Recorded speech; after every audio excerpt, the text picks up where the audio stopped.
Hi, everybody. It's Gene Simmons, and you're not, and you're listening to the Potter Than Hell podcast with Steve, BC, BB, and Dylan.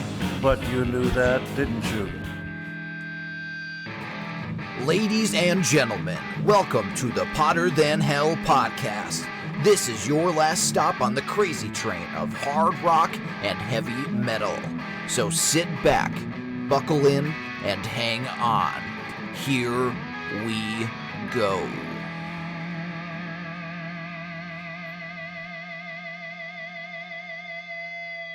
Hello, Potter Than Hellions. Welcome back to the Potter Than Hell podcast. Hope y'all are doing good today. My name is Steve. I'll be your host today, and I'm joined by my co-host, BC. And our keyboard player this evening is Dylan. Hello, guys. What's happening? How we doing? Good? Under control? Another week. You all right? You're just something weird with your eyes, or I don't know what was going on. I thought his head was going to fucking spin around there. There is no BC, only Zool. That's right. All right, guys. Welcome back. I'm glad we're back here tonight. BB had a last-minute thing going on. He was supposed to be here with us today, but as you see by our title, we're going to do a Black Friday episode. The songs that we are going to talk about tonight either have black in the title, or from a band that has black in their title, or from an album that has black in the album title. I think that's probably covers everything. So hope everybody out there had a good Thanksgiving here in the United States. I'm sure we did. I didn't have to work this year. Are you working this year, BC, for Thanksgiving? Did you work yesterday? No. I think you guys are off. Yeah, because I'm working the next day. So this is going to be good music, a good soundtrack. So we do a Spotify playlist at the end of the show. It's in our notes that Dylan so graciously does every week. So this will be good music to pummel your fellow man with when you're out there shopping. By the time this comes out, they'll already be done shopping. But they do afternoon deals now, too. So you could be out there all day. They do Thursday deals, too. And Black It Fridays. starts at 6 o'clock Thanksgiving night now. Yeah, and there's Cyber Monday, and so Cyber Monday, true. pummeling on the internet. So you can beat the shit out of anybody listening to this music. Some of them, and we know what my songs are. We know what Dylan's songs are. We know what BB's songs are. Since he's not here, we're just going to read them. But we have no idea what songs BC's going to pick because he didn't let us know. So I wasn't home. Wild card. So get ready for like a couple Lizzie Borden songs from BC. And before we get into that, what are we listening to, people? Dylan, how about you? Well, you go first this week. What are you listening to? Hopefully something good. That's funny because I wasn't ready for it. I don't know. I've just been listening to a bunch of stuff. Actually, I recently listened to, you remember the local band Grubber? Yes. They just came out with a new album under a different band name. They're called Stereo Moons now, and the album is... Stereo Moons? Stereo Moons, yep. And the album's called The Kaleidoscope View. Very good album. The really talented group of individuals. They're all young guys too. They're all like high school or just out of high school guys. Yeah, they're fantastic, and the album's really good. So that's what I've been listening to. Is it just self-titled? No, it's called The Kaleidoscope View, and the band they renamed to Stereo Moons. Very good. The Kaleidoscope what? A Kaleidoscope View. That's kind of cool. Yeah, that would even be a cool name for a band. Yeah, it's on Apple Music, Spotify. So check it out. I'll have to check it out. Yeah, and their drummer is Jake Borowski, who is our guest host we've had a couple times, Dave Borowski, his son. Like I said, they're the Partridge family of rock in our northeastern Pennsylvania area here. How about you, BC? What do you got going? I got a multiple of bands playing, but the standout this week so far was I went back to Godsmack's debut album. I mean, I totally forgot how cranking and standout that was. Totally different from what was out then. Oh, big time. I can remember going and seeing them at Tanks at the time, and like nobody knew who they were because they were just Godsmack from Boston, I think is what it was labeled as. And I said, what the hell, go check it out. And phenomenal show. There we go, the first of the show in the beginning. All right, I've been listening to some, I've been getting back into some Rush because we're going to be having our next Rush episode coming up in a couple, I don't know, the way things are going, probably a couple of months. And we'll have Mark Anthony Kaye back on for that. But before we do, we're going to have Mark Anthony Kaye back on for his new Project Gemini album that's going to be coming out very soon. And we'll have him on for that before we do the Rush episode. But I was kind of listening ahead a little bit, listening to the next couple albums after moving pictures, signals, and Grace Under Pressure, and Hold Your Fire, maybe? I don't know. One of those other ones. So I was checking that out a little bit, and I've been delving back into some King Diamond, because King Diamond is on the road now, and I've watched a couple of videos from his shows. Totally new stage. It's set up like an asylum, and it's really, really cool. And he's delving way back into his catalog. And so I've been checking that stuff out, listening to some King Diamond. And I've also been listening to some Hinder, BC. From when they had some good shit out. Like, not the crap that they're putting out now, but, stuff from, like the first 3 albums, I'd say, that when they had some pretty good shit out there. So that's what we're listening to, you guys. BC's got a little... he listened to a little Godsmack, their first album, going back to that. Dylan's listening to the Stereo Moons, the Kaleidoscope View. Mm-hmm. I will have to check that out. I wish you told me, Dylan, that they had that out. I would have checked it out before. Well, I told you right now. Okay, all right. Well, I'll give it a shot, definitely, because their first album, when they were Grubber, was really cool. And that's a cool name, too. You're going to see Grubber. Going to see Grubber. And it's... I love the story behind that name, too, but I won't get into that. And so I've been listening to some Rush, some King Diamond, and some Hinder. Before we get into the Black Friday Beatdown, hey, that's a good name for that show, Dylan. Okay. Before we get into the Black Friday Beatdown, we'll do a little news.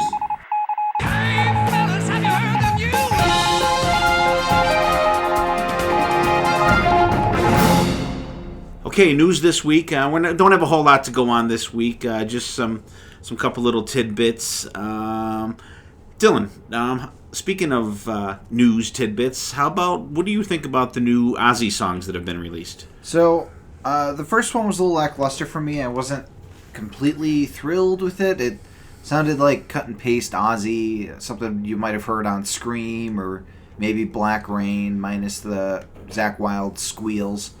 But the second one I thought was a little better. The second one has Slash on it, correct? Yes. The Straight to Hell? Yes.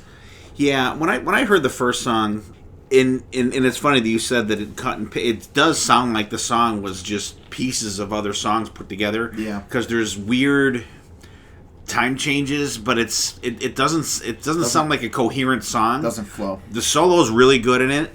Yeah. I believe that Andrew Watt is the guitar player on the album proper, and I think he plays as far as I know, plays the solo on Under the Grave Bar, which is really good. But if you listen to that solo, it's a different kind of sounding solo from any other Ozzy guitar player that he's ever had. That's true. I'm interested to see what he brings to the table as an Ozzy guitarist, because we've had Zach, we've had Randy, we've had Gus G, Jakey Lee, we've had all these different pretty unique soloists. Joe Holmes, that have put their own mark on Ozzy, and I'm excited to see somebody new come in to spice things up a bit. Right. So I don't know if the people that he recorded with is going to be his touring band. Maybe we'll have Tommy Clufetos. But if it is Andrew Watt, if he is going to be the guy that goes out to tour with them, he's a really good young guitar player. Very good. He's on an album with Glenn Hughes. Okay. And it's just really like he's a good young guitar player. I can't think of the name of the band. It's California something. It was the precursor to, I believe, Black Country Communion, because it was Jason Bonham, Glenn Hughes, and Andrew Watt. And I think they played like 2 shows or something like that, and I don't know what the hell. It just kind of fell apart. California Breed, yeah. And that's a really good album.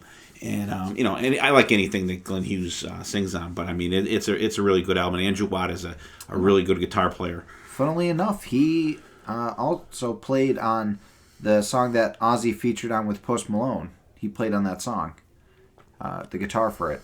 Oh, really? Which is interesting, yeah. I've yet to hear that song. I thought that was a made-up thing. No, it's real. I really did. Until one of my buddies, him and his wife are probably about as non-metal as you could get. Although they were at the Night Ranger concert. My buddy John Cervenka and his wife Lisa, she's like, "Oh my God, did you hear the new Ozzy song with Post Malone?" And up until that point, I really thought that it was something made up. I still have not heard the song. So. Wow, he's been on a lot of pop stuff. Looking at his list, like Cardi B, Selena Gomez, Camila Cabello, like a lot of pop artists, which is interesting because he has the chops. California Breed's a great album. Maybe he's just like a studio guy that's just busting out because it could be California Breed is the only thing that I've ever heard him in, other than being associated with this new Ozzy song. So it's going to be interesting. But Straight to Hell fares a lot better for me. The song is pretty straightforward, like not even a metal song, I'd say, just a real good hard rock song, and Slash does the solo in it, which is absolutely ripping. Love it.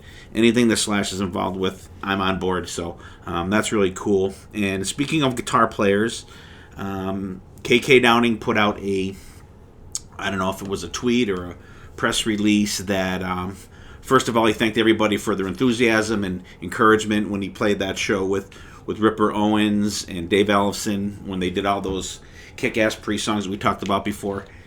And he apparently approached the Judas Priest camp for possible involvement with their 50th anniversary coming up.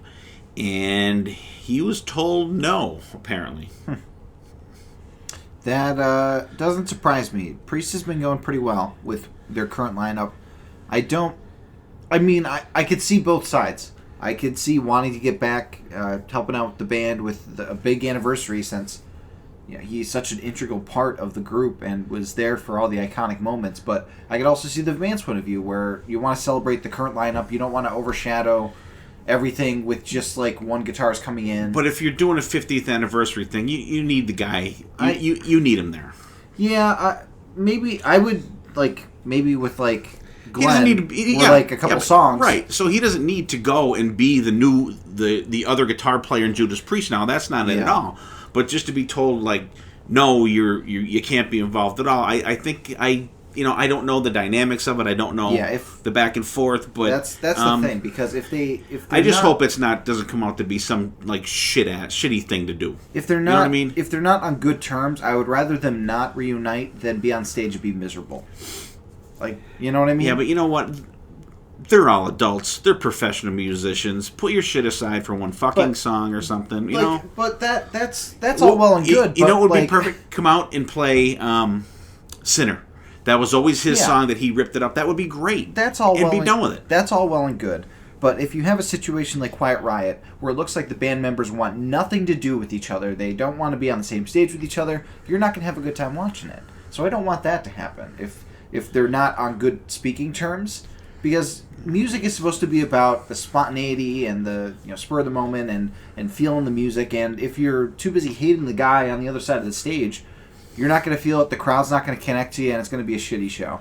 I don't know, but my stance is if you're celebrating your 50 years as a band, that's just insane to wrap your head around. And this is the guy that was with you. You know what? Put your bullshit aside and do it for the fans. Now let me ask you a question, Peter Criss. I would not be adverse to him come up and singing Beth. Would you be adverse to him replacing Eric Singer for the? There's no. That's apples and oranges. There's no way because that could ever happen. I'm not wondering if KK wants that situation where he's like back in the band, and they're like, we're willing to let you come up. I don't think so. The way he worded it was that he approached them to be involved somehow, and he was told no. So I don't know what like I said, I don't know what the dynamics was. If it was that kind of approach, I could see where it would be no. Yeah. But if that was that kind of approach, was there a counter thing saying, come and do a couple songs with this, and then did it go back? No, fuck you, I want to be, But you can't demand to be in a band that you quit. That's the thing too, because he did quit. But he asked to be involved in some capacity, which I would like to see it. It's very similar to the Mike Portnoy situation with Dream Theater, where Mike Portnoy wanted to take a break from Dream Theater. He wanted to take a break, and the band was like, no, we need to keep going. So he left the band, and then he wanted to come back, but they're like, hey, we have Mike Mangini. We're good now. So it might be a similar situation in the hat. We haven't heard from the band, right? The band hasn't spoken about. No, there's been nothing been said. So that's why I'm. I don't. Like I said, I don't know the dynamics. I'm just throwing out what KK's statement was. I'm gonna wait to hear. I hope that there's, some hope for that to happen. So yeah, I mean it would be cool, but again, I don't want them to be schlepping around the stage hating each other because that would be boring. Yeah. Just for the sake of reuniting. We'll have to see what that's going to be in the file it away to. Let's wait and see what happens with that. Yeah. And speaking of people coming back and doing things, Mick Mars has released a statement. Dylan's going to read it for us. Okay, from Mr. Mick Mars. While I was clearly joking about the free tickets that night on That Metal Show, I was also deeply convinced that we would never ever be touring again. We should probably preface this by saying Mick Mars had said back on an episode of That Metal Show when the last tour was happening that he would let the fans have free tickets to the reunion show if they ever reunite again, thinking they were never going to come back. So this is him responding to everybody pointing out, hey, you said we were going to get free tickets. I would have never expected to be facing a whole new generation of fans demanding to see us play. In fact, touring with Motley Crue comes at a weird place in time, since my solo record is almost complete after such a long time of writing and recording. But I put our fans first. Anyways, I'm eating a lot of crow and humble pie this Thanksgiving for those remarks, and accept that some of you see this as me being dishonest. I said what I said and I was wrong. Peace. Well, a couple things that I have about that. Number one, they've only been gone for like 3 years, so there's no new generation of fans wanting to see Motley Crue. Yeah, that's a bit of an over-exaggeration. That's a bit, way more than a bit. That's absolutely ridiculous to say that. Yeah. I don't think it's a bad thing. I'll say a bad time for him to put out his solo album. I think it's a great time. It ties in well, but he can't really go out to support it himself. No, he's not. But I mean, I think it would. I think it will do better sales wise if Crue's out there and he puts this album out. Yeah, maybe. I mean, I would buy it regardless of when it came out. He's the one talented member of the band. yeah. Well, no, Tommy Lee's talented, very but he's talented. a dick. So yeah, I mean they're all assholes. Mick would be the one I would kind of want to hang out the most. Nikki Sixx just needs to shut the fuck up, like I said a million times. But at least he's, I don't know, kind of apologizing. He's acknowledging it. I see. But did you see that? I saw the clip. Well, I don't. I'm a fan of Motley Crue. I don't feel entitled to free tickets. I know there's some people that feel like, oh, this band owes it to me. I think that's not a fair transaction, in a way. These bands owe no one nothing. Yeah, because I mean, it's a mutually beneficial relationship. Well, that's not entirely true. I think that a band owes you a great show. Yeah. When you pay to go to see them, I think that's the only thing that the bands really owe their fans is to put on a kick-ass show, and the fans in return regardless owe them like as much hype and energy at the show, and without a good crowd, the band's not going to play well. If the band doesn't play well, the crowd's not going to be good. It's a symbiotic. Yeah, I mean, I just think that's one thing that bands do owe their fans is to give them 110% on stage. I think it's ridiculous that people are seriously holding him to it, trying to be like, "Where's my ticket?" I mean, there's some people being, it's like when Gene Simmons says the fans are the boss. Bullshit. Paul Stanley's the fucking boss. And if it was Nikki Sixx that said it, I would have been more up in arms about it, just because it's Nikki Sixx. Yeah. But it's something he said. He thought he was going to be the last one. For Mick, honestly, coming from his mouth, I would have thought it was the last one too, because he's had a lot of health problems. Yeah, I mean, number one, Mick's, pretty much almost incapacitated. The poor guy's got that bone degeneration disease and stuff like that. And, I mean, apparently it's not affecting his playing. Yeah. So, and he is by far the most underrated member of Motley Crue. And he's an extremely underrated guitar player. Yeah, he's you don't fantastic. hear his name thrown out there with all these other guys. You don't. But, Motley Crue would not be Motley Crue without Mick Mars. Absolutely not. Absolutely not. I loved it when they replaced Vince with John Corabi. With John Corabi. That album is kick ass. I saw them live without Tommy Lee when Samantha Maloney played. I didn't really miss Tommy Lee because, number one, she's a kick-ass drummer. Number two, she's hot as shit. And it was a great show. So I didn't miss Tommy Lee. Yeah. You didn't have the crazy, drum coaster and flipping around and shit. But you know what?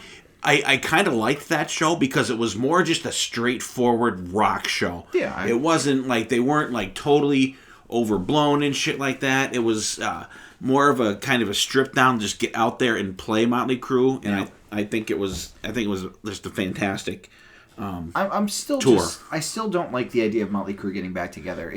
It's way too soon. It is. I don't give a shit. I can understand if they're trying to tie it in with the Dirt, but they missed the cutoff period. Yeah, that boat has sailed. It's sailed. Everybody's forgotten that was a movie. Right. Yeah. And you know what? And I wasn't even interested when they were doing the farewell tour. I had a couple opportunities to go see them, and I just wasn't interested because the time before I've seen them, it was pretty much mailed in by all of them. Like, I'm fine. And I was like, I'll listen to the albums and watch some old videos. Yeah, I was fine with them just releasing Saints of Los Angeles, and that's the last thing I experienced from them. That album is fantastic. I didn't need to hear the new songs from the Dirt or Yeah, I mean, in the best two times I saw them is the one time with Samantha Maloney, and the two times I saw them on the Dr. Feelgood tour. I'm happy with those memories, and not the time where they scared the shit out of you by kicking right into Wildside? Yeah, that was when they played with Kiss. That was kind of cool. That show wasn't bad. But that show, they had so much lights and smoke, you couldn't even friggin' see them on the fucking stage for till the second song. Yeah. But, so if any of the fans think it's being done for anything other than money, they're out of their minds. Yeah. And, they don't... These people don't give a fuck about the fans. They really... It's money. But, hey, if someone throws that much money at you, you're going to do it. Yeah. And who is it for me or anybody else to say, don't you have enough money? That's not anyone's business. So could be like John Wilson, blow all your money on. So a couple months down the road, we'll be going, hey, Crue's going out. Hey, if you're down for it, go for it, enjoy it, have a good time, and come on the show and tell us how it was. I'm sure Jen will be going. She probably, I didn't talk to her yet, but she's probably ecstatic, and Heather probably is also. Yeah, just because we're not interested in it. It doesn't mean it doesn't mean that like it's not important to somebody. Exactly, and I don't mean to be bitching all the time, but it's just it's not for me. But I don't discourage anybody else from going. If you want to go, have a good time. And I'm not even saying that I won't go. Just right now, it just doesn't seem like a great idea for us. My wife loves Def Leppard and Poison, so we may go to that. So never say never. Never say never, but I'm just like whatever as far as it's not something that I need to do. I've got reunion fatigue. Yeah, no shit. And all right, so that's it for the news, and we will go right back into the show.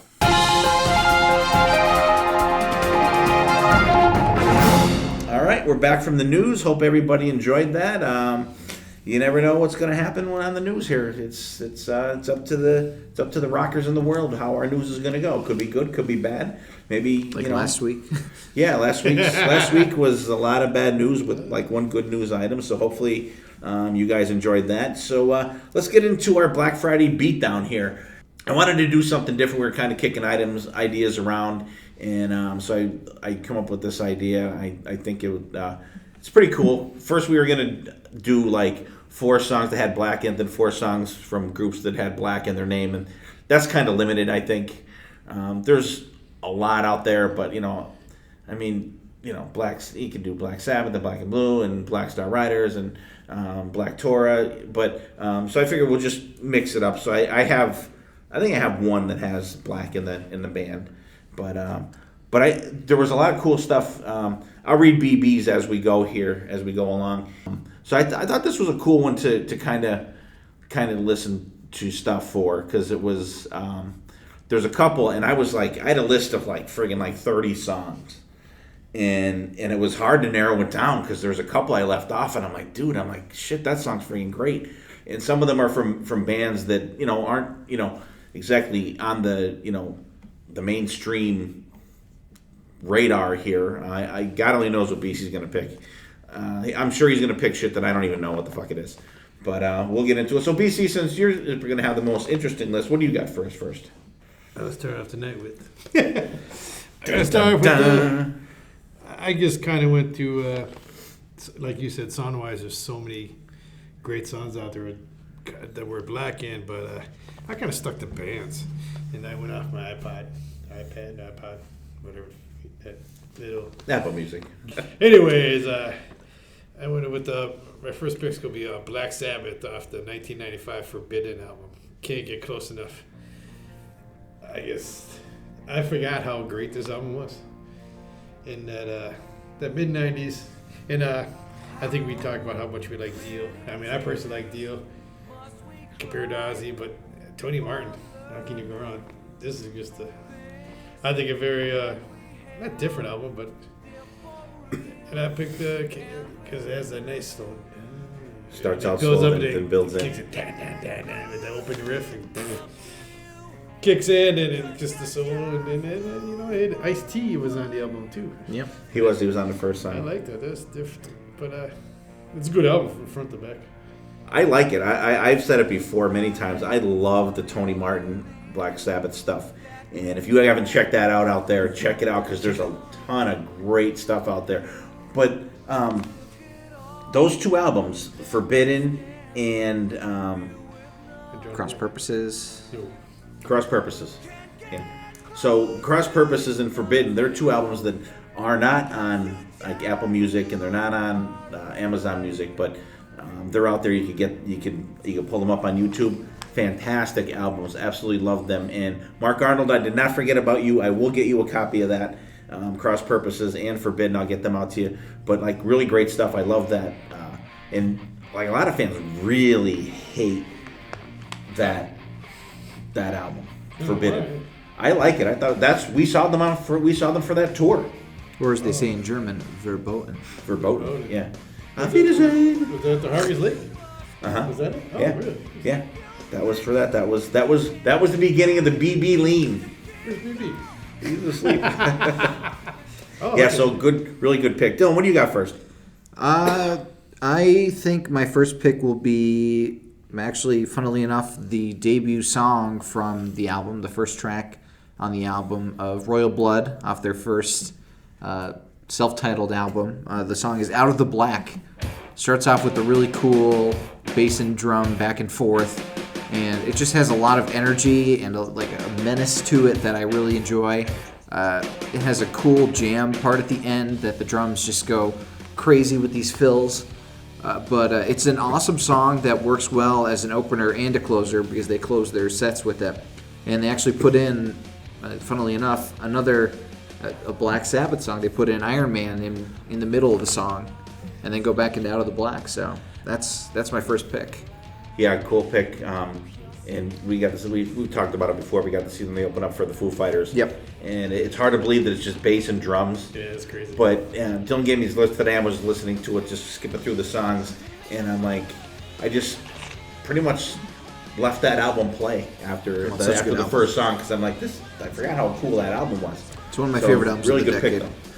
You don't, PC? Yes, I mean, like I said, to me that's. You first played them for me, I was like, oh, these are, and you said, oh, it's just bass and drums. I'm like, no way. I know, it's like such a full sounding band. I mean, they're really cool. And like I said before, angriest looking drummer I've ever seen. He looked pissed. Dude looked like he wanted to machine gun the whole crowd down. So, all right, cool pick. My first pick's going to be, thanks to Dylan, I'm going to pick My Chemical Romance, The Black Parade, the title track from the 2006 album. I like it. It starts out slow and it's got that little marching drum kind of thing in it, and then it just like about a minute 45, it just like friggin' kicks in, and it's just like then it really, this song like really rocks, like the dual vocals in it. It's like very heavy melodic, I think, this song, and then it fades out and you get to go back to the little marching drums. I think it's I just like it, and I'm so glad that Dylan picked that album for his birthday episode. Last would be 2 years ago, 2 birthday episodes ago. Yeah.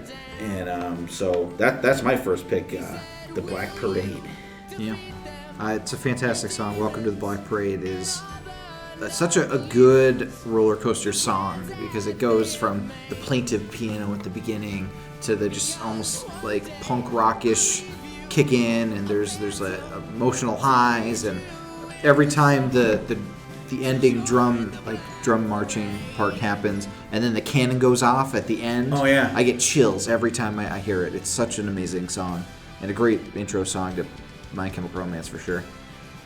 I agree with that. I mean, we did the whole album. Yeah. A lot. I like the drum thing. That was different. How, like you said, it's mid, and all of a sudden, bam, kicks in. And it kicks in. Yeah. Like for a All right. newer rock. What do you got next, BC? Oh, I'm sorry. Go ahead. Sorry, I wish that the drummer that did that album, Bob Byer, was the drummer coming back for the reunion, but it's Jared Alexander, who's still good, but I just love Bob Byer. His drumming is so good. He has such good fills, but go ahead, BC. Let's see. I'm going to go with another band. Really? We discovered many years ago, back when the Kiss Convention days, Bombay Black. With after Love You to Death album from 2010 with Smother. If anybody is familiar with this band, their lyrics are kind of like funny, but not funny. You know what I mean? Not as Steel Panther-ish as crazy about talking about. They're more humorous than like cheesy. sexual stuff. Thank you. It's more humorous about relationships or Who'd you say again? getting drunk. Bombay Black. Oh, Bombay Black. Okay. And then got the killer riffs in it. And the group vocals, typical Bombay Black song. But very, like you said, they're not sexual. They're funny. You chuckle at it because I think everybody can relate to their songs. What's the song name? Smother. All right. I'm sure Dylan has no idea. I know Bombay Black. I vote for 2. They were always a cool band. I have the CDs at home. Did I not say this was going to happen where I wasn't going to know any of his picks? Yeah. That's okay though. But they are good. They were one of the Kibble Records bands. Yes. That we used to get when we used to go to the Kiss Expos in New Jersey, and they were always a cool band, and we would check those guys out. And hopefully, they had a new CD every time we went to the Kiss convention. And the owner of the Kibble Records, he got to kind of recognize us. We'd come up and he'd say, "Hey guys, I got this for you." So very cool, good pick. Dylan, what do you got next? My next pick is from a band I discovered last year called FKU. They're a pretty good thrash band, horror themed. And this is a bonus track off of The Rise of the Noisemongers, I think it's supposed to be what it said, but I bungled typing it into my phone. And the song is called Mirrors Painted Black. Just a really good thrash song in the vein of your Exodus or your Overkill. A really good band. They have the umlaut over the U, which is always a cool thing for their name. But yeah, it's just a real good thrash song to beat the shit out of people on Black Friday too. That's a good pummeling song. I did get a chance to listen to all the songs that Dylan put out there today, and I was like, oh, you had these guys for a gym, didn't you, at one point? Yeah, their album that came out last year I had as a gem. Okay, because I remember hearing that before, and I thought it was really good. I don't remember exactly how, but I do. I'm like, ooh, this is good. It's definitely a band that I would have to check out. So FKU, Mirror Painted Black. Yeah, Mirrors Painted Black. Mirrors Painted Black. My next song, this is a band that our buddy Chris Granza has been trying to get me into, and they just played around here recently. They played, I think, in September, but I had something going on that day. The Struts. And there's a lot of people that I guess they say that the albums are they're okay, but live they say they're just fantastic, and it makes you like the songs so much better. I picked a song called Black Swan from the 2014 Everybody Wants the Struts album. Typical song starts out low key, then picks up, getting into mid tempo, but it's got a very cool melodic chorus. I love it. It's a great song, so definitely check it out. Black Swan by the Struts.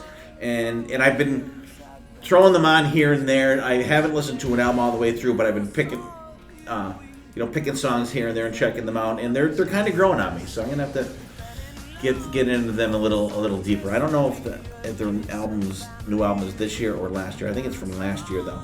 But cool band. Dylan, are you familiar with these guys? Yeah, I'm not as familiar as I should be or want to be. but I did recognize this song. I was surprised you picked the Struts, actually, because they don't seem like your cup of tea, but they're fantastic. Like, this song is great. Yeah, I love the chorus. I love the vocals on it. I thought it was a cool song. Yeah. I was somewhere and they were playing, and I said, "Who's these guys?" And somebody said, "Struts." It was all right, but I like what you said. If you see them live, Yeah, a lot of people say they see them live, and it's just like they're fantastic. And this was one of the bands that when we were building up to go on the Kiss cruises, the last. What bands do you want to see on there besides Kiss? The Struts was always a band that was thrown out there into the mix. Like, a lot of people were like, you need to get the Struts on here. So, cool band. I think they're freaking great. Yeah. What do you got next, BC?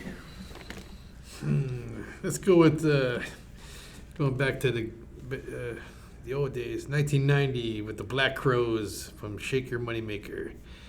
Could I Have Been So Blind?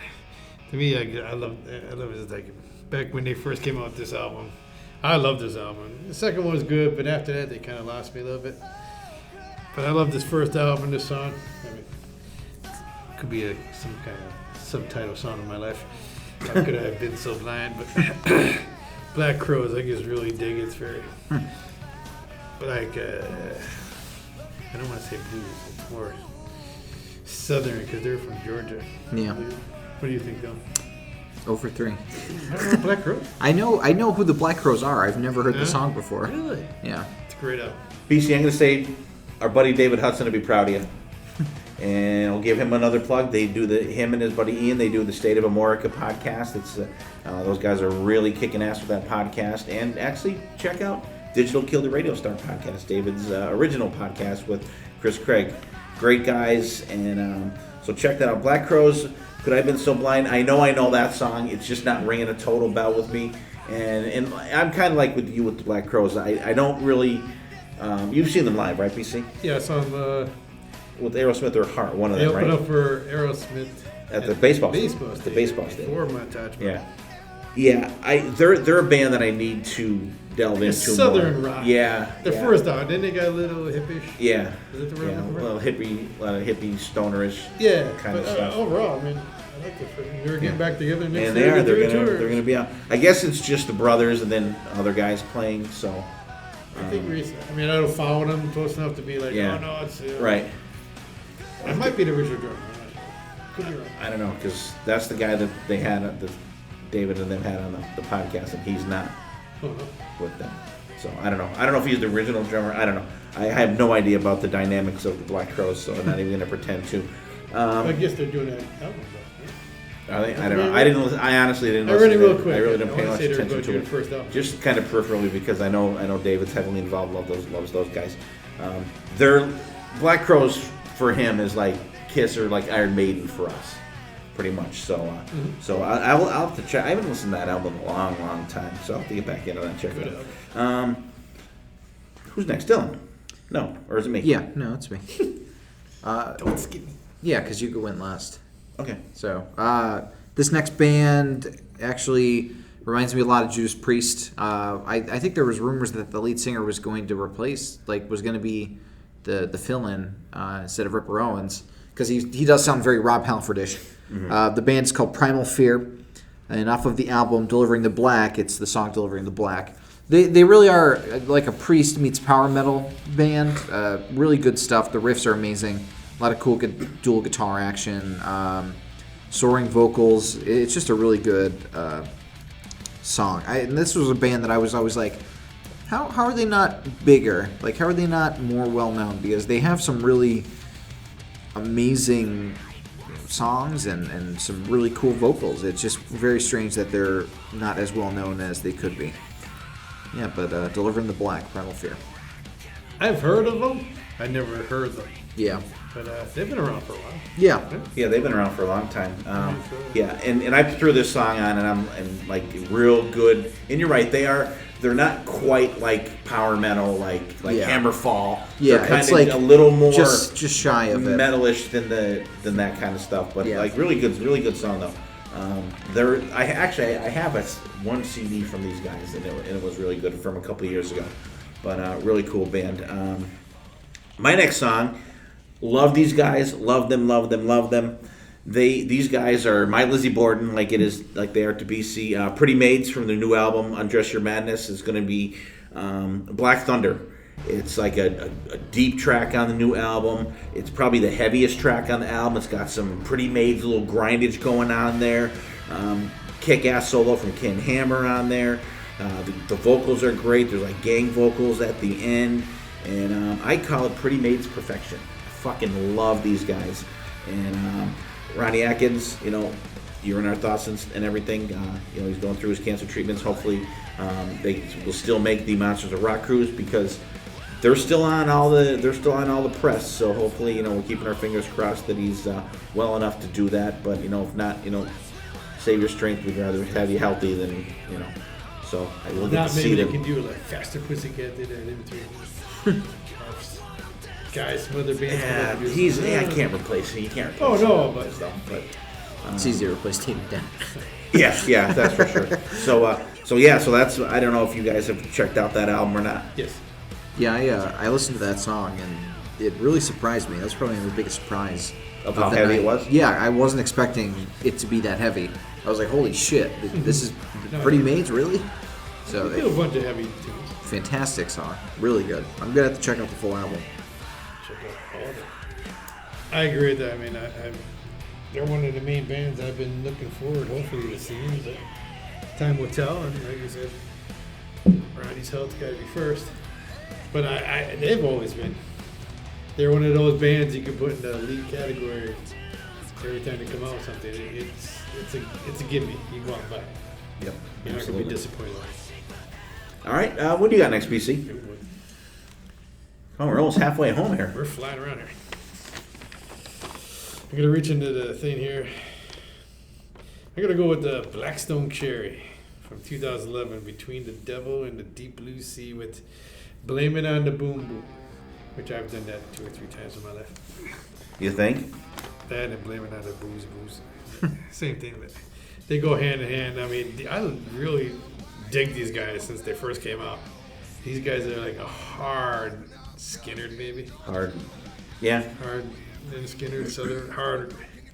Southern, they're really got the Southern feel, but heavy. Like I think like Blackfoot's like an amped up version of Skinnerd, and Blackstone Cherry's even one more level after that. Yes, I mean, so where do we see these guys? Are you with us? You guys? No, that was the night after Armored Saint, and I couldn't make both nights. Oh. They played down the Croc Rock. Croc Rock, phenomenal show. They just came out and the drummer's a beast. Except for their last album was a little more blues, mm-hmm. like real blues. I love all their stuff. Just cranking album. Please tell me you heard blues. Yes, no, I have heard this song too. Okay. So I do know the song. It is a good song. Yeah, I think that's a great one. In 1 for 4. there's going to be one on BB's list too, as we have coming up here. But great, they have a lot of great stuff. And that's one of the songs I love. And I absolutely love White Trash Millionaire for those guys. That song's fucking great. But really, really good pick there, BC. Little Blackstone Cherry. And like I said, you will hear from those guys again. Yep. What do you got next, Don? Okay, next one. This album was probably going to be one of the contenders for Album of the Year for me. It's from Wayward Sons. The album is called The Truth Ain't What It Used to Be. The song is As Black as Sin. These guys are fantastic. I don't know why I didn't hear about them before. Dad, I think you've listened to this album, right? Mm-hmm. It's the solos are great in it. I love the vocals. It snuck up on me. I just saw the album in iTunes one day, and I'm like, I'll check these guys out, and haven't looked back. Yeah, they're a band that I think is one of those in that there's like a whole new batch of bands. There's like bands like them. There's if you want to count Greta Van Fleet in bands like that. It's like a 70s Monster revival. Truck, bands like that, like Wilson. Yeah. I think they kind of fall into that kind of category of that It's like type of music. A 70s revival. Right, like Rival Sons. Yeah. I think they're one of those. We need to come up with a term for that, like there's like the new wave of British heavy metal. So it's got to be like something that kind of encompasses these bands. The new wave of 70s stoner rock or something. Because they got like the keyboards and it has that feel. It does. It really does. And I think that these guys are definitely in that group of bands. Yeah. Have you heard them, BC? I have not. No? They're good. Wayward Sons. Remember we saw Rival Sons with Sabbath? They kind of are that kind of vein. I've seen like advertisements, Right, where they play some like stuff, but no, I haven't sat down and listened to them. But I definitely want to check them out. Yeah, they're good. Cool. Very, very good one, too. Who's up next? Who You. we got? Me? Yep. Okay. My, 4th pick. did you pick 4 pieces? Yeah, you did. Holy shit, this is flying by. My first pick, my 4th pick here. Jesus Christ. I know. Spit it out. You're trying to slow it down Yeah. now, or what? No, is from the band Eclipse. Songs Black Rain from the Monumentum album from last year. It was 2017. This album came out. These guys are fantastic. They're a great band. If you want to know more about them, go to Stephen and Sonny's show, Grown Up Rock Podcast. They have one interview with I think almost all the guys in the band except for one dude, and they just had a new one come out recently with I think just the singer of the band. Great melodic, like one of them newer Swedish melodic rock bands. There's a lot of cool music coming out of Sweden these days. Not these days. There's always been great music coming out of Sweden. Very heavy melodic band. Amazing vocals. The background vocals are great. The song picks up and the tempo picks up. There's a friggin' absolutely ripping solo in it. Then it goes right back to the heavy riff for the chorus. Definitely a band that you want to check out if you haven't. And that album is Monumentum. It came out in 2017. And they just had an album that came out probably 2 or 3 weeks ago. And just a great band. And so check them out. I always see this band advertised on, say, my feed. Yeah, they played Masters of Rock Cruise last year. Maybe it's very familiar, like you said, Sonny and Steven talk about them. But I have not sat down and really give them a scope. See, man, this is getting bigger and bigger here. Jesus Christ. Yeah, I like this song a lot. It's another band I'm gonna have to check out more because that solo was amazing and fantastic. I wasn't. There were some cool bands that I wasn't privy to before this episode, and I'm really glad that I got to listen to them because they're good. They're really good. All right. BC, you got something for us here. All right, as we go out to our hitting gym, we're going to listen to a song, a band I've always liked. Gone through some lineup changes throughout the years, is Lil X from 2012, The Days Before Tomorrow, with the song Babylon. I mean, to me, this band just keeps growing. Granted, the only original member left is Steve Blaze. And they're going to be playing one of the pre-parties, too, so I'm excited about that. So check it out, guys. And we'll go into our gem.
Dark hides the light.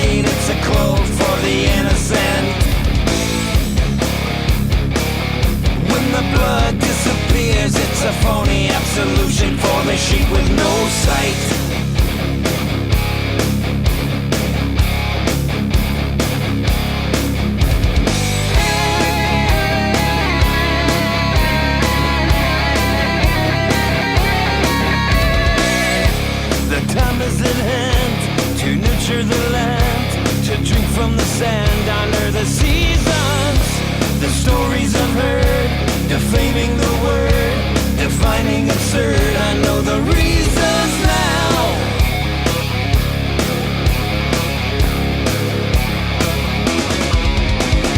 Save us from medication.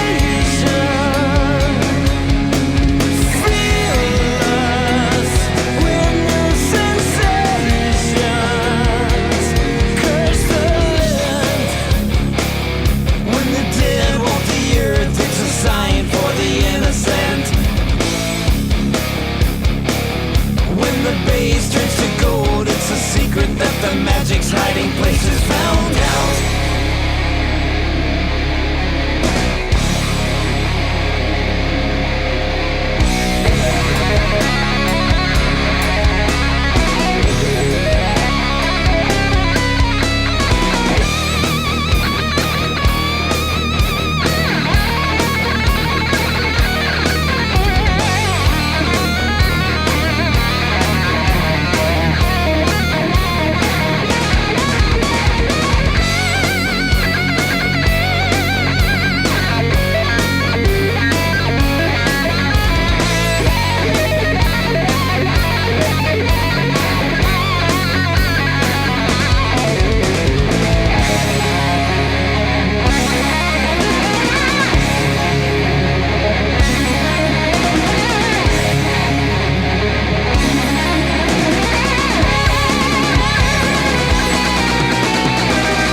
My spirit's at ease, at one with the seas. I hear the decrees, knowledge is power. The voices are sweet, till one day we'll meet. The end of deceit, the sacred hour now.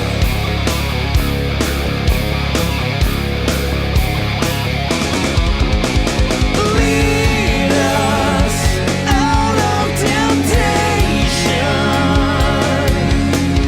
Guide us into salvation. Curse my hand. When the dark hides the light, it's a cloak for the innocent. When the blood disappears, it's a phony absolution for the sheep with no sight. When the dead walk the earth, it's a sign for the innocent. When the base turns to gold, it's a secret that the magic's hiding place is found out.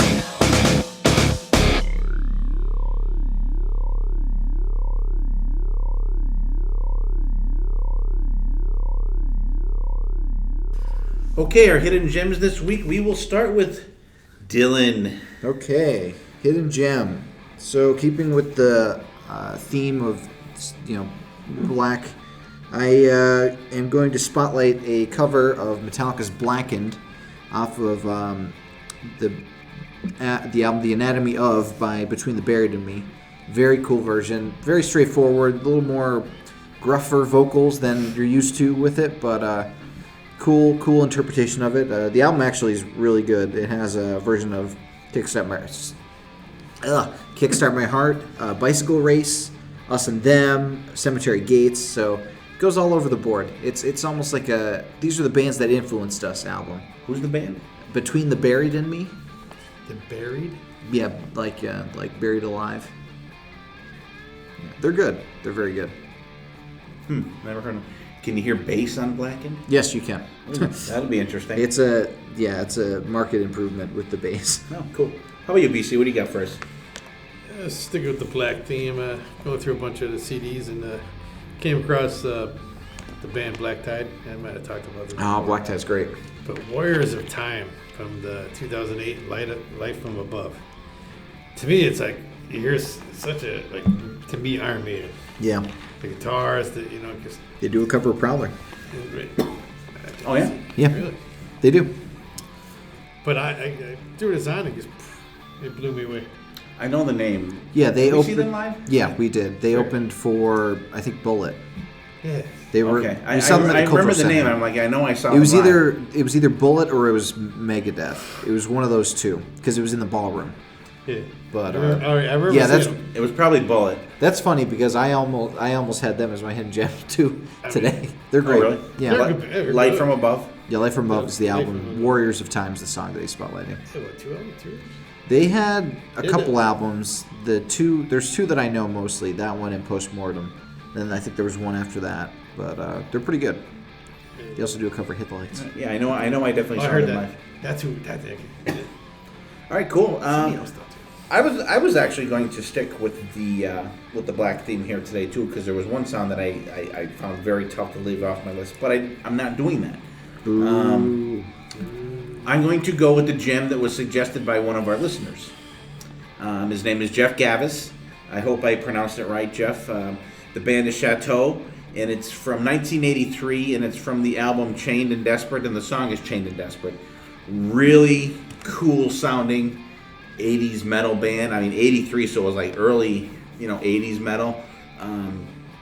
Definitely fits right in there with stuff like, I would say, like Anvil, we got a little Motorhead-ish stuff to it, kind of bands like that, Raven, like stuff like that. I really thought it was a cool band, and thank you, Jeff Gavis, for mentioning that. And I looked, and like the vinyl for that's for like $25.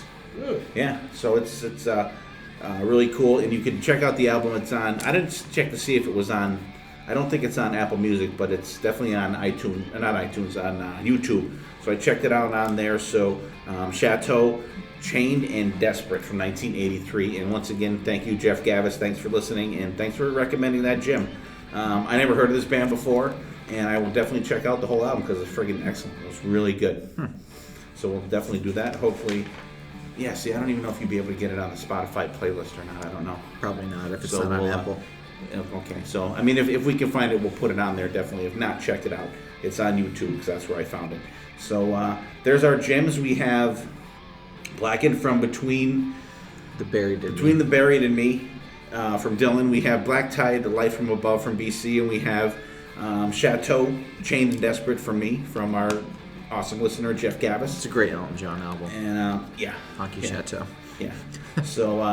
So check them out, and we'll get back into the show. Before we get rocking into our picks, I meant to do this before. I wanted to give BB's first 4 picks, so I'll do them right now. Yeah. He picked Hollywood Black from the Strange Highways album from Dio. He picked A Light in Black from Rainbow from the Rising album, which I was like, oh, man. Because if he didn't pick that, it definitely would have been on my list, because I think that is hands down the most epic song that Rainbow has. I picked that over Stargazer any day. He has Slick Black Cadillac from the Mental Health album from Quiet Riot, which is one of their great live staples. And here's a song that I'm surprised BC didn't throw out there. The Lady Wore Black from Queen's Wright from their EP. Great songs. Good job, BB. Sorry he couldn't be here with us tonight, but there's the first 4 of BB's, and when we're done with our picks, I'll give you BB's last 4. Yep. All right, I'm going to go first, I think, for this next 4. I can't leave my boys from Black Country Communion out. They're my band with Black in it.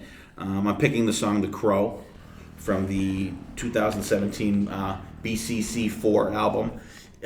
This song, I think, just totally wraps Black Country Communion into one nice bundle and says, this is these guys. This is what these guys are. This is what they sound like. It showcases all the members in the band. There's a great keyboard solo in there. And actually, when the keyboard solo starts, it's like the first 2 notes of the keyboards and Give Me Some Lovin'. Da, na, na, na, na. And I instantly think that, but then it kicks into a cool keyboard solo. There's a bass solo in the song. The guitar solo from Joe Bonamassa's ripping. And for those of you guys that don't know Black Country Communion, get the fuck out there and check them out. Glenn Hughes, Joe Bonamassa, Jason Bonham, Derek Sherinian, fantastic band. They have 4 albums out and 1 live album. And Glenn Hughes is now the singer/bass player in the Dead Daisies. BC's not down with that. He's shaking his head. I don't think it fits. Wait, so he replaced... Marco Mendoza and John Corabi are gone. Wow, holy shit. I love John Corabi in that band. I do too. I like Glenn Hughes, I think but it's going to be interesting. They have a song out. It's great. John Corabi just had that like He had roughness. a great vibe in that band. I mean, Yeah. I've seen them a bunch of times with John Corabi, and I mean, Glenn's got a definitely higher great. range. I So, like the It's going to be interesting. oomph. So reserve your Corabi. judgment. I know you're. I know. I like it though. Corabi I gave love a character. I love Glenn Hughes. He's fucking awesome. That was one of the best albums of last year. All right. Anything on that song, people? Good. It's a good song. It's a good sound. I mean, I started getting into these guys. You talked about them when they were one of your. They were one of my album picks the first year we did the podcast. I remember that.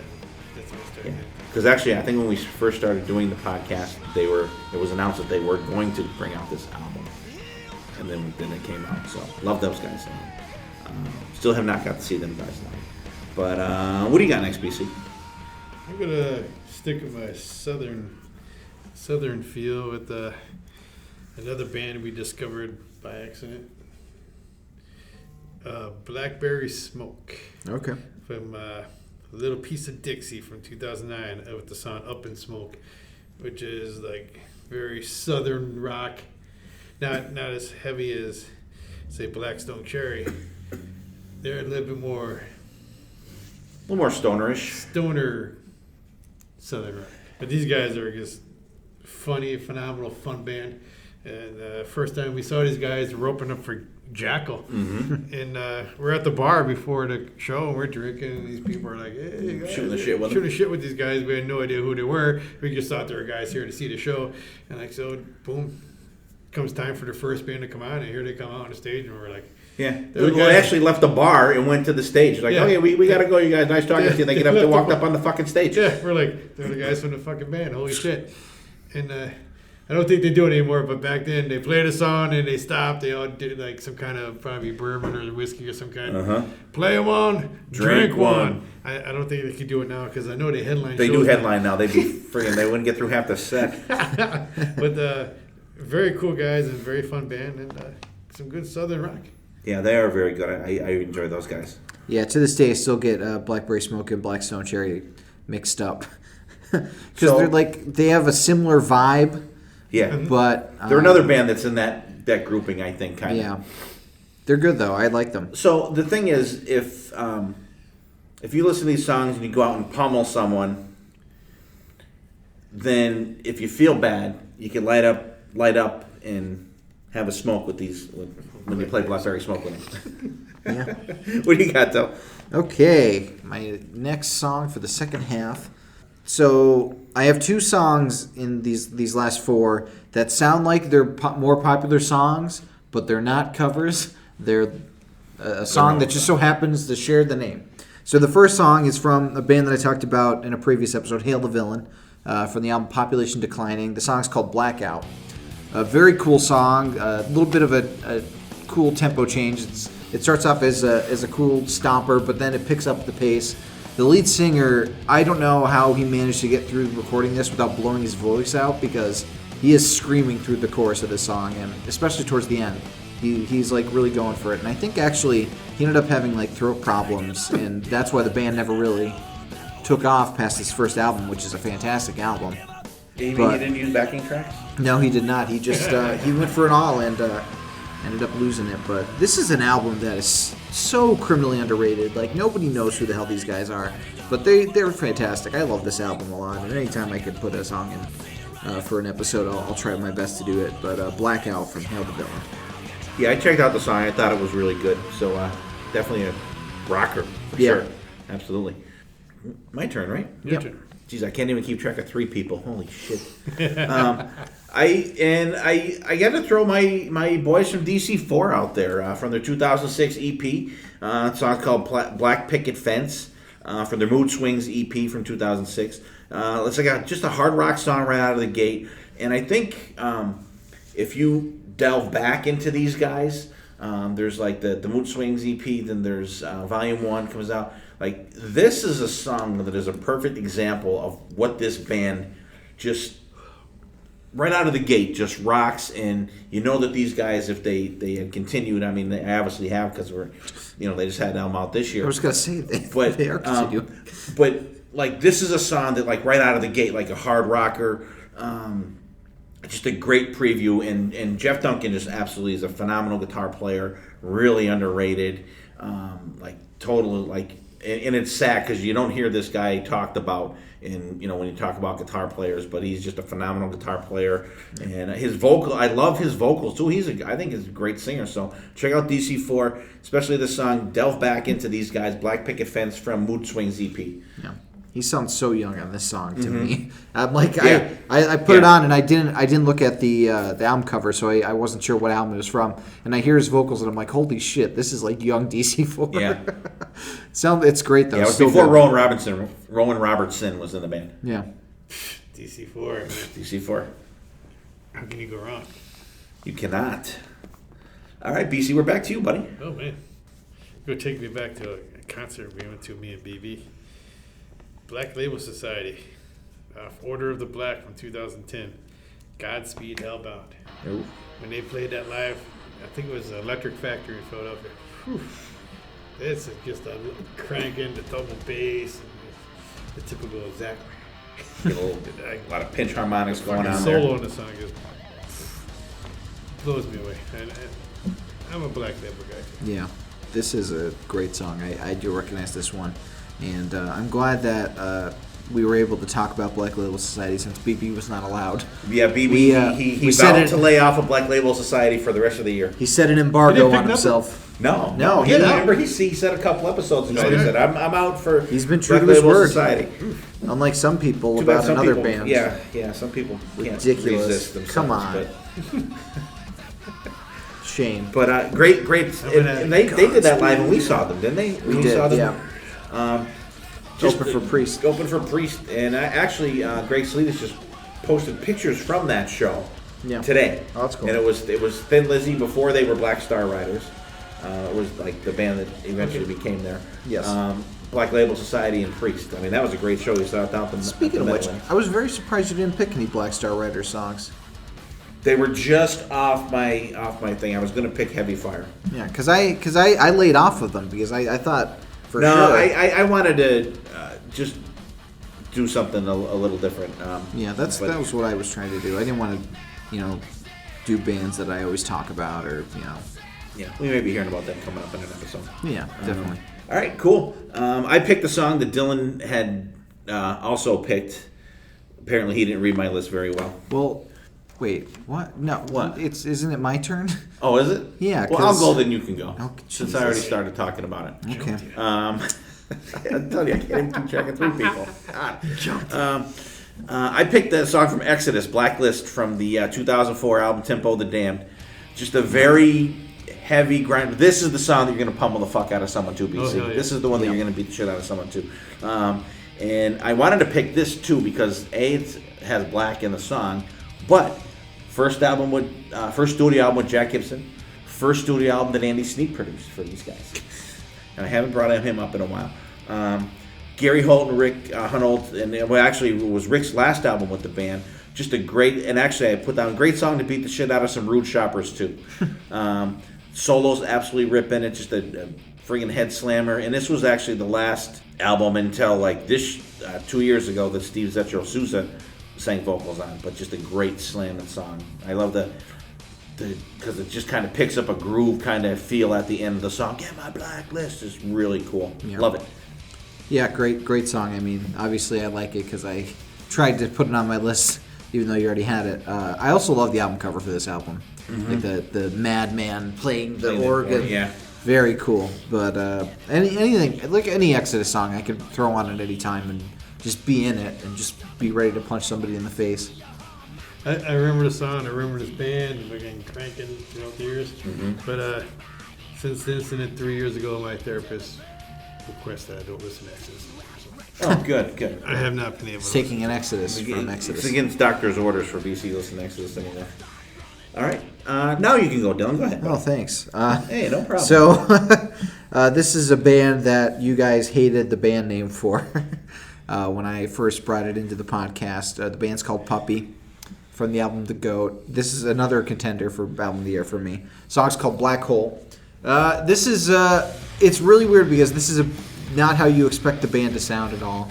like the album cover is like a hot pink, like a neon pink with some satanic stuff in it, and there's like female backup vocals in the song, and it's really good though. It's like the guitar work is fantastic. I love the vocals in it. This is just a really cool band that came out of nowhere for me. I really enjoyed them, and I wish that they would get more recognition, just like Hail the Villain. This is almost like my underrated block of songs here. Yeah, I actually, and that's one, and I knew there was one I didn't get a chance to listen to. That was one of them. Sorry, you have to put it on the playlist. Yeah. I'm not familiar with the song, but I remember you talking about it before. You're like, what? Yeah, and you were like, I'm not wearing a shirt that says puppy on it. And I'm like, you wear a shirt that says kiss on it. It's still not pug. Kiss. Kiss. What? All right, that's my, and because I knew there was a song I listened to and I couldn't figure out what the hell it was. Not that I couldn't have looked at the text that had it in there, but Yeah. So check out Puppy, Black Hole. BC, last pick, so make it a good one. So no. No? Two left. He's a traitor. Oh, two left. Okay. Jesus. I got a really bad head cold. I'm sorry. I'm on medication. I'm not even drinking tonight. That's the bad thing. That's the problem. That could be. I mean, you have one left because you jumped the gun, but we still have two. Do it. Slow down. Yeah, because you went twice. Yeah, I did. Yeah. That's why I was like, hey, it's actually my turn. Are you driving? My God. Oh, boy. I'm going to have to Uber home. Go ahead, BC. You might be safer walking home, though. You're not even drinking anything. I'm drinking iced tea. I'm taking medication, though. Medication is killing me. Holy shit. Go ahead, bud. Okay, I'm going to go back to my teenage years at Black and Blue off Nasty Nasty. One of my favorite albums of these guys. Do What You Want to Do. I guess love the Say what you want to say. Say what you say. Fast-paced song. The guitar in it. The solo in it. Back when somebody, was it playing somebody else? He was himself. I want to go say anything else. Pre-Spaceman Day. Pre-Spaceman Days for Tommy Thayer. I mean, he just tears it up in his Replacement. Before Replacement. But he tears it up in his song. It's just Black and Blue. And it was pre-Jamie St. James and Warren. Good album. That's a real good album. It's almost like the prequel band. You know? Yeah. No. Another no. Another We no. saw that tour.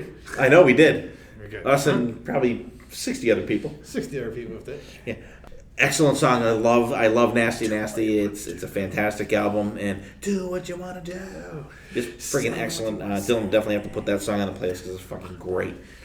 Great pick. All right. Dylan, go again. Yes. Okay. See that? So this is the second song that sounds like it's a more popular song, but it is not a cover.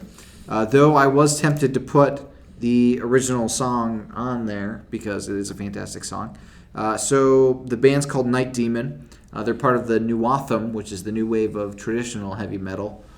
And the album's Darkness Remains. The song is Black Widow. Not the Alice Cooper song, though that is another fantastic song that just barely missed the list. Night Demon's another band that I really love. They popped out of nowhere for me. They really do sound like old school 80s metal. It has that feel perfectly. It feels like they could play a show with Saxon, like, during the Heavy Metal Thunder days or, stuff like that. But it's a really good song and a really good band if you haven't checked them out, Night Demon. Oh, you haven't? I've never heard Actually, that song literally just missed my list. Yeah. And I was back and forth whether to put it on there, but then when Dylan put it on his, I'm like, okay, we'll be talking about it anyways. Really good band. And the guys, Josh and Nesbitt from the Talking Maiden podcast, have had Night Demon on several times on their podcast. And actually, it was just on a couple weeks ago. Real cool band. Very, if you're a fan of Maiden, you'll definitely like these guys. And you're right, Dylan, they do sound like a band that could have been, putting their albums out like when Saxon Crusader was out. Yeah. I mean, definitely that type of music. They have 2 studio albums and a live album out, and they're just a good, hard-working. I think they're a Canadian band, or I think Canadian or Seattle or something. But really good though, really good. And so definitely check those guys out. And if you're an Iron Maiden fan, check out the Talking Maiden podcast. Those guys, I think they just had their 100th episode. And it's another one of my weekly listens. they're like they have a beer. They do a beer of the week. These guys, pretty cool podcast. I like it. Some and they do some like they did a Maiden lead up on their podcast, and like they went like Nesbitt. He's their facts guy. Talk about deep. Like they talked about like every single guy that was like ever in Iron Maiden. It was crazy. Like to the origins of like. The band Steve Harris was in, and before it was a really cool, like in depth, like it was like a 4 or 5 part thing, like really cool. So if you're a Maiden fan, and so check that out. They play a lot of clips, like a lot of breakdowns of solos and like isolating vocals and stuff like that. It's pretty cool. And so definitely check those guys out and check out Night Demon. They're a really good band. They're from Ventura, California. Oh, are they? Okay. Yeah. Why California? Not Canada. Nope. Okay. I don't know. In fact, almost the opposite of Canada. All right, cool. Does BC need another one to catch up? I got one more left. No, we all have one. Okay, so go ahead, BC. Oh, you're the one that got me into these guys. I was going through my old original iPod, fucking iPad. I saw these guys. I'm like, oh yeah, I forgot all about these guys. I don't know if they even still play because I lost track of them after maybe their second album. Black Veil Brides. They're still around. Yeah, they are. And this is from 2011. They came out their album, and then they did an EP with one new song, or leftover song, I guess you would say. And wait, can I guess what you're going to pick? 2 cover songs. I was torn between the cover songs. You're probably going to pick Unholy, right? I got to pick Unholy. Yeah, they do a cover of Unholy. It's very good. It's very good. Oh, yeah. I like Rebel Yell. I love it. Yeah, the cover of Rebel Yell's. I think that's the lesser cover. I do like the version of Unholy. Yeah, but how many covers? How many times do you hear Rebel Yell? Better cover is Children of Bodom. But I mean, like as opposed to hearing the covers of Unholy being covered too. Yeah. So that I'm sure that. Yeah, I mean, too. to me, it's like I love that. I love Unholy too. But I forget. These guys are good. I like I said, I lost track of them after the second album. Yeah, and who plays on the track? Zach Wild. Yep, Zach Wild plays on the track. Oh, cool. I didn't know they did that. Yeah, it's the Rebels EP. Huh. I didn't know that was out. And actually, I had them on my list too, but I didn't pick a song for them. They were just kind of one of my honorable mentions, you could call it. All right, Dylan, what do you got? Okay, actually, my last pick is also a cover. Anthrax. This is the only band that I feel like is super well known on my list because I love Anthrax.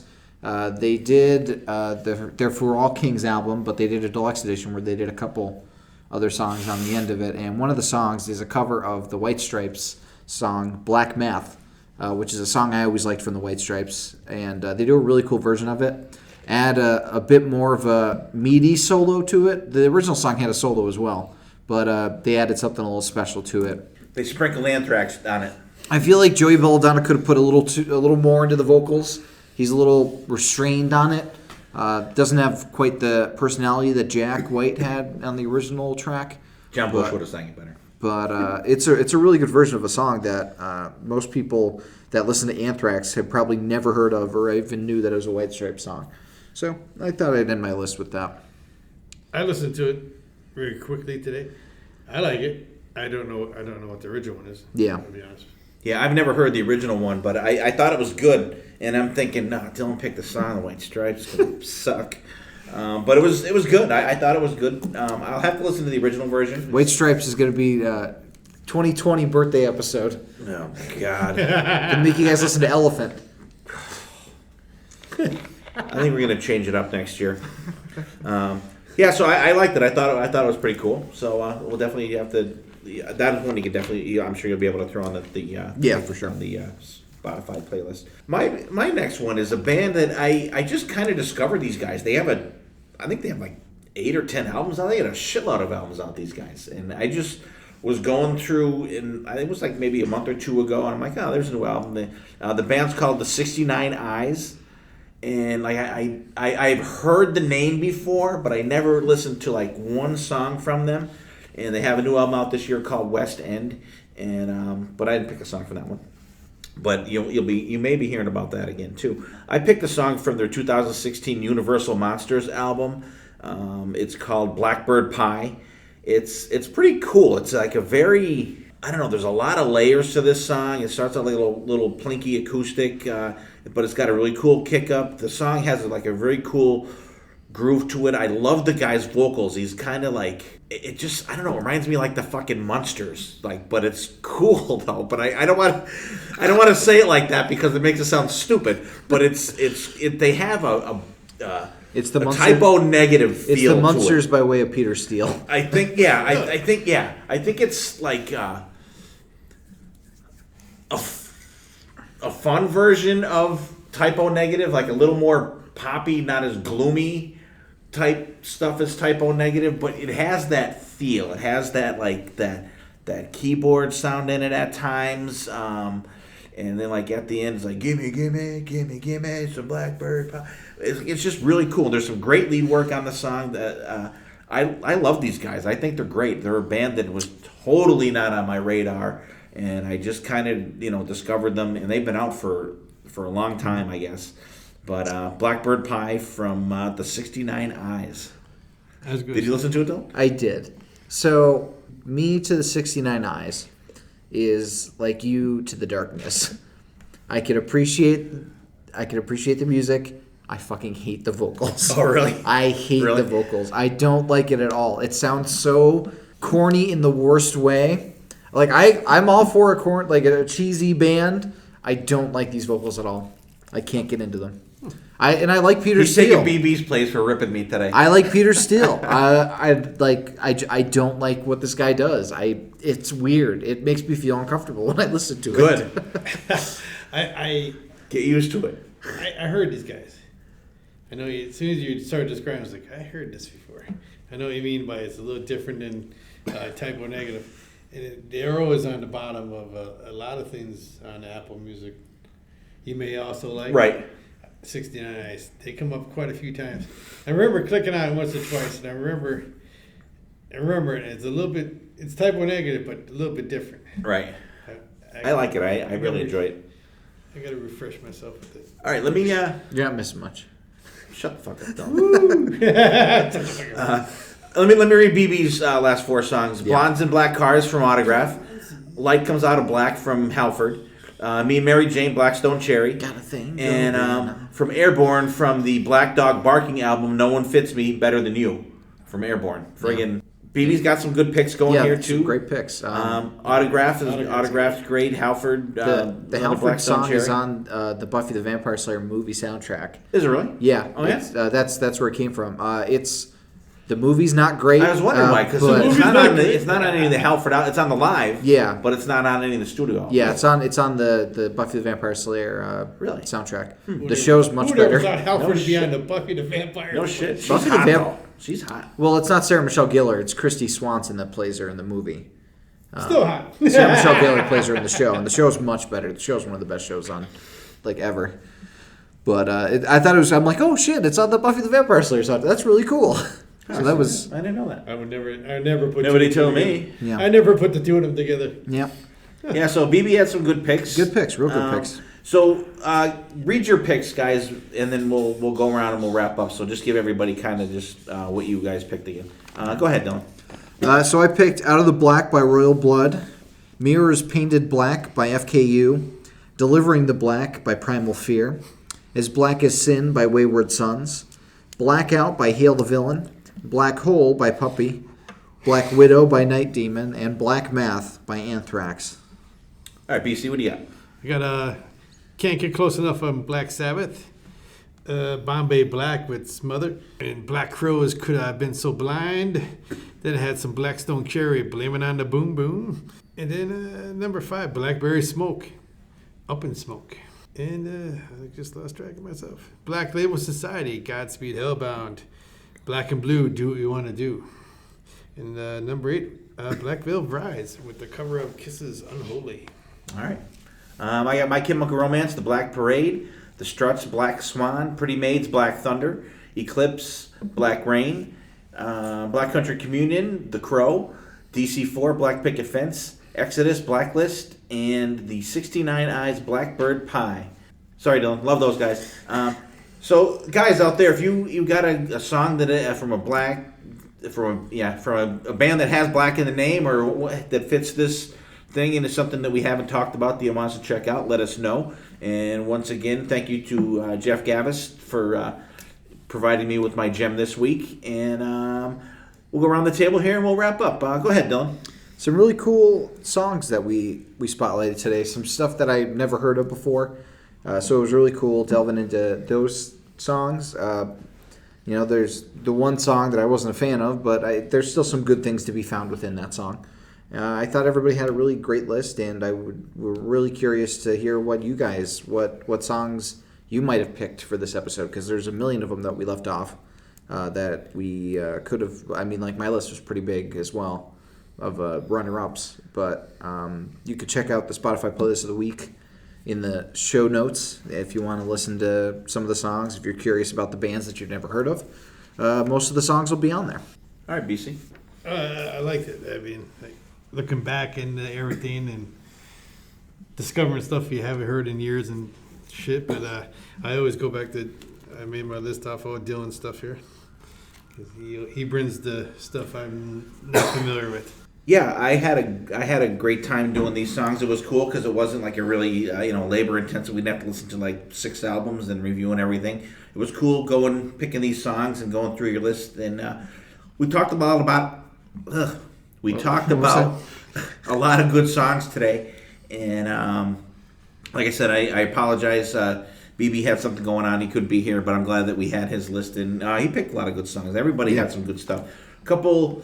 I knew pretty much most of BC stuff. I'm sure Dylan didn't know a lot. I knew some of them. I think he knew a couple. I'm going to say BB was probably in the same boat as Dylan for as long as yours. I pretty much knew most of BC's.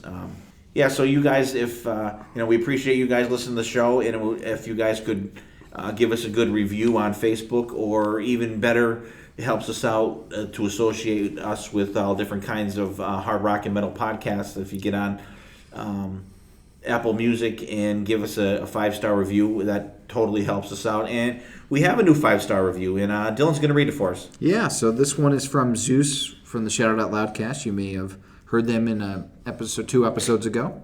The review, an awesome listen every time. Hotter Than Hell is on my podcast rotation for a while now, and it's awesome. Steve, BC, BB, and Dylan are fun hosts, and they always keep it interesting and entertaining. The topics are great, and the boys always find a way to get me laughing. Give these guys a try. You won't regret it. Keep rocking, boys. Thank you very much, Zeus, and your podcast is fantastic as well. Thank you for coming on earlier. Sorry that I missed you guys on that episode, but that's a really nice review. Yeah, we appreciate it. Thank you, Zeus. And like we said, all kinds of reviews would help us out. And I want to thank you guys for tuning in. We will see you next time, and there definitely will be a next time.